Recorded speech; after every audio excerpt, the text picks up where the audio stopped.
Hello everyone, welcome to my channel. I hope everyone is having a wonderful day. Before starting the video, please go ahead and hit the subscribe button and give this video a like up. A major WWE superstar began crying in front of Triple H at Crown Jewel. WWE presented its premium live event from Australia on October 11, and it featured some exciting matches.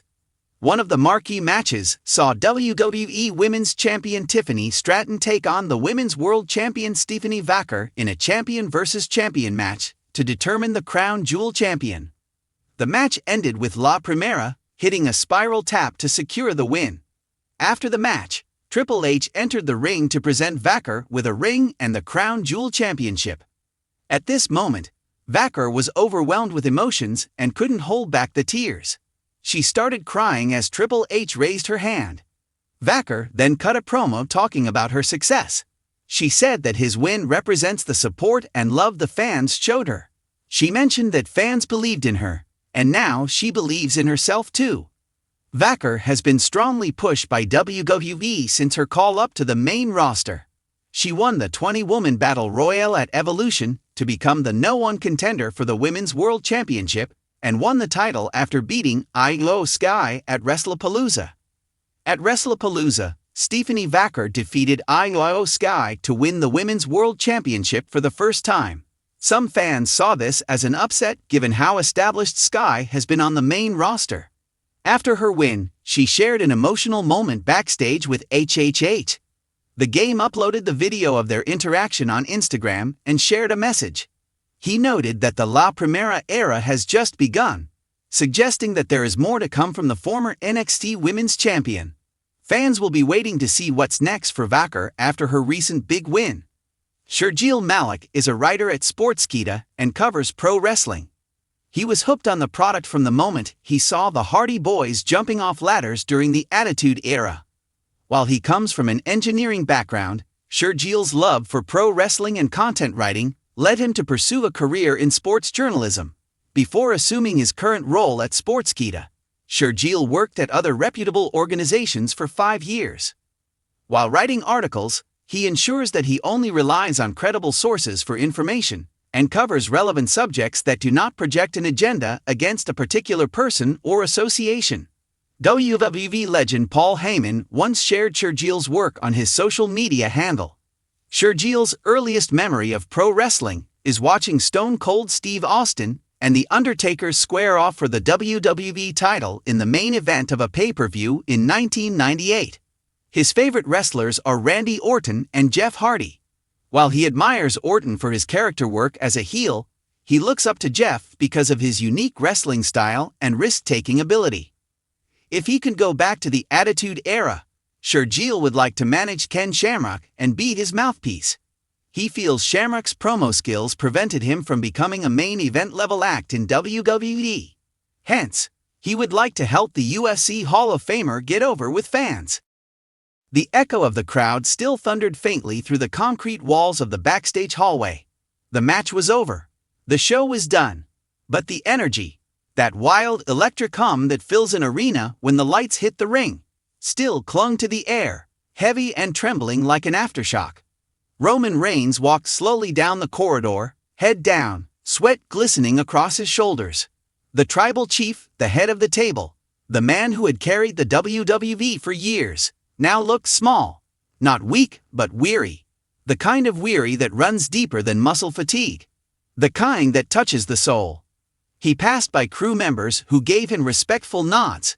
No one said anything. Everyone in WWE knew when to speak, and when to just let a man walk.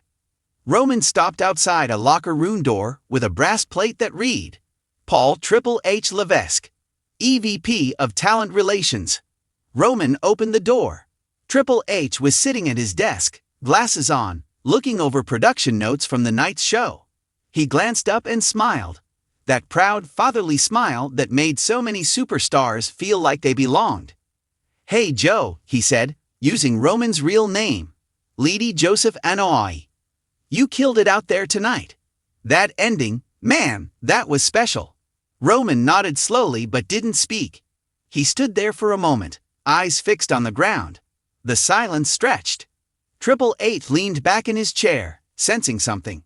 Close the door. Roman did. The click of the latch sounded final. What's going on, man? Hunter asked softly. Roman sat down opposite him.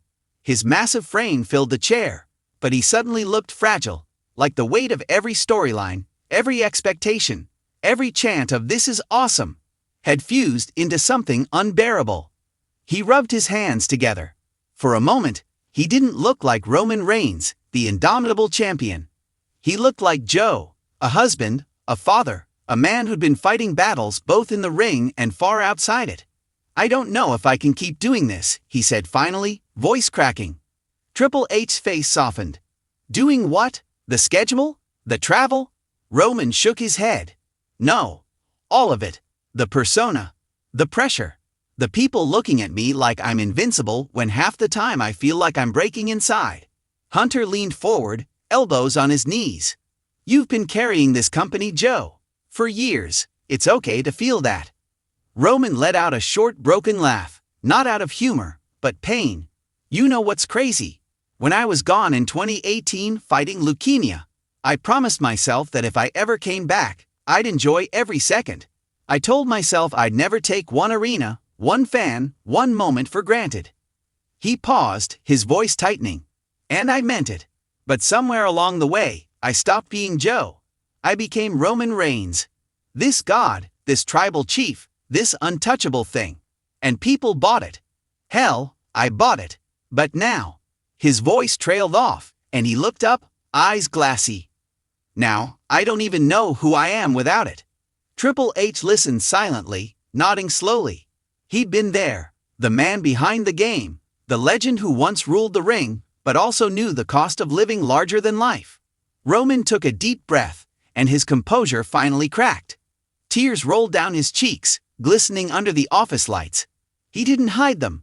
He didn't try to stop. He just let go. "I'm tired, Hunter," he whispered. "I'm tired of pretending that I'm always okay. The world sees Roman Reigns, the champion who never falls. But Joe gets scared. Joe hurts. Joe misses his kids. Joe worries that one day, his body's not gonna wake up the same way after a bump. And no one wants to hear that part. They just want the entrance, the aura, the spectacle." Triple H got up and walked around the desk. He didn't say anything at first. He just put his hand on Roman's shoulder. That grounding, steadying hand that only someone who's lived it can give. "Joe," he said quietly, "you don't have to be Roman all the time." Roman looked up at him, tears streaking through the sweat on his face. Triple H crouched down, meeting his eyes. "What you've done for this business. It's beyond titles and main events. You gave people something to believe in. But don't lose yourself trying to keep the image alive. The fans love Roman Reigns, yeah. But the people in this room, the people who know you, we love Joe." Roman's breathing slowed. He nodded, swallowing hard. I didn't want to disappoint anyone." Hunter shook his head. "You couldn't if you tried. You've given this place your everything. If you need time, take it. If you need to step back, we'll figure it out. The business will go on, but it'll go on because of what you've built, not in spite of it." There was a long pause, the kind of silence that says more than words. Roman wiped his face, trying to regain his voice. "You know, when my daughter asked me last week when I was coming home, I couldn't give her an answer. I just told her soon. And I hated myself for that. I can't keep being a hero to millions and a ghost to the people who love me most." Triple H nodded. "Then be with them. The ring will always be here. WWE will always be here. But you've earned the right to be Joe again. Even just for a while." Roman stared down at the floor, a tear dropping silently onto his wrist tape. He gave a small, almost grateful smile. "You ever miss it? The crowd, the chaos?" Hunter laughed softly. "Every day. But I also love waking up without my knees screaming at me. I love watching the next generation take it forward. And I love knowing that the stories we told meant something." Roman exhaled slowly, as if letting go of a breath he'd been holding for years. "Yeah, I guess that's what I want now. For it to mean something. Not just to the world, to me." Hunter stood, patting his shoulder once more. "Then make it mean something, brother. On your own terms. Roman rose too. He looked taller now, not because he put the mask back on, but because he'd taken it off. He extended his hand, but Triple H pulled him into a hug instead. It was raw, heavy, real. Two men who understood what it meant to give your life to the business, and what it cost to find yourself again. When they finally pulled apart, Roman smiled, his voice steady. "Thank you, Hunter." Triple H nodded. "Go be with your family. We'll handle things here. When you're ready, the door's always open." Roman turned toward the door. For the first time in years, he didn't feel like Roman Reigns walking out of that room. He felt like Joe Inoue, father, husband, man. And as he walked down the hallway, past the flashing lights and the hum of production crews tearing down the show, he whispered softly to himself.